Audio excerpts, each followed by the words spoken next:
English private tuition এই চ্যানেলে আপনাদের সকলকে স্বাগত। আশা করি প্রত্যেকে ভালো আছে। তবে আজকের ভিডিওটার একটু অন্যরকম। আজকে একটি স্বরচিত কবিতা তোমাদের পাঠ করে শোনাতে চলছে। শিক্ষাঙ্গনে সংস্কৃতির স্থান। কইরে তোরা কখন যাবি সাংস্কৃতিক অনুষ্ঠানে? ভাবছিস নিশ্চয়ই কি আর হবে তোদের গিয়ে ওখানে। সত্যি তো ভাবার বিষয়, কোনটা বেশি দামি? পড়াশোনা করে তোরা মানুষ হবি নামি দাম। তাহলে আর কিসের দরকার সাংস্কৃতিক মঞ্চে? কি হবে দেখতে গিয়ে অনুষ্ঠান তো সেই গানের বা নাচে। আসল কথা সকলের সামনে শিক্ষামূলক চর্চার সঠিক ব্যাখ্যা, সমাদর, প্রয়োজনীয়তা বোঝার ক্ষমতা নেই সবার। বইয়ের পাতায় শুধু শিক্ষা থাকে না খুব বন্দি। বাড়ি বসে মোবাইল হাতে রিলস দেখার সব ফন্দি।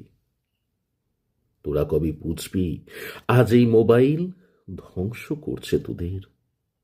ওটার থেকেও অনেক দামি সংস্কৃতি বোঝা মোদের। যেটায় তোরা আসক্ত সেটা হলো অপসংস্কৃতি। এভাবেই চলতে থাকলে যুব সমাজের নীরবেই হবেন ইতি। না হয় বলবি তোরা পড়বি বিজ্ঞান বাণিজ্য, তাই রবি ঠাকুর, শরৎচন্দ্র, বঙ্কিম রচনা প্রভৃতি তোদের হবে না ভোজ্য। কিংবা বলবি ইংরাজি শিখে হয়ে যাবি মেম বা সাহেব, কিন্তু ভুলিস না জন্মভূমি মাতৃভাষা এর হবে না কোনো হিসেব। যতই তোরা আধুনিক হয়ে মুঠোফোন চালাস, আজও বিতারে বীরেন্দ্রবাবুর মহিষাসুর মর্দিনী অনেকেরই জপমালা।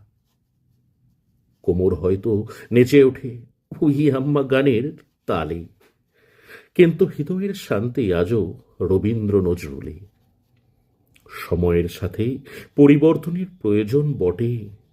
অপসংস্কৃতিকেই বিসর্জন দিয়ে প্রকৃত সংস্কৃতি গ্রহণ করলে তবেই সঠিক কথা বলার লোক আর সেটা মানার বড়ই অভাব আজকের দিনে, বিশেষত শিক্ষার।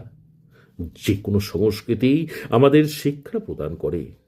তাই চলো অঙ্গীকারবদ্ধ হই শিক্ষাঙ্গনে সংস্কৃতির চর্চার প্রয়োগ করে।